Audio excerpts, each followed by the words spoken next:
Ministério Interior liu o Serviço Imigração no Trânsito durante a semana ida nelara hatama receitas para cofre Estado, hamutu dolar americano rihung ato sida hatnulu resingualo ato sia hatnulu. Porta-voz PNTL interino, superintendente assistente Mozinho Correa, informa para jornalistas será a sala conferência imprensa Ministério Interior e haloron ronulo resintolo fulang outubro tinangne.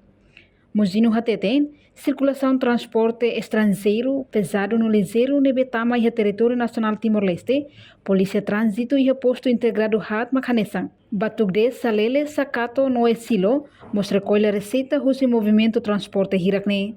Nune receita nebe recolha husi imigração no trânsito, hahu husi loron sanulu resintolo to loron sanulu resensia fulang outubro tinangne. Hamutuk dolar americano rihung atu sida hatnulu resingualo atu sia hatnulu. Ministério Interior nos hatama receita para Estado lihusi serviço imigração nia no polícia trânsito nia.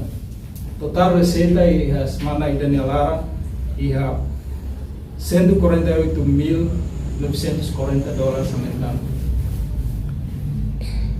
Enquanto circulação transporte estrangeiro nebe através se itania posto integrado Sira ao se Batugade e a 116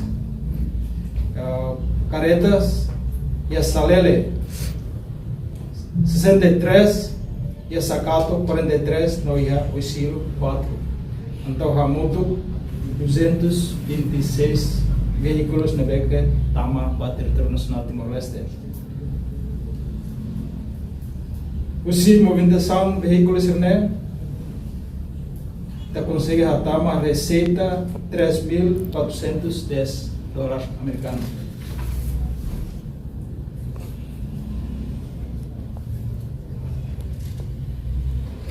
Enquanto movimentos cidadãos estrangeiros Sira nebe tamasai, almoço Timor Sira nebe tamasai, através da fronteira marítima, terrestre, no aero. Hamutu 7.952 pessoas. Denetama. Composto de feto 3.073 pessoas no Mane, 4.879 pessoas. Enquanto será na Beguesai, Hamutu 8.925 pessoas, composto de 3.521 feto na 5.004 Mane. Porta-voz na fata em apela para motoristas Sira, nível de transporte e área terrestre. Tem que ir assessores completo, não cumpre regras sinais trânsito nebe ihaona. Reportagem Melania Conceição, Televisão Timor-Post. Janela informação ba emogoto. Atua tem informação atual dia Clio.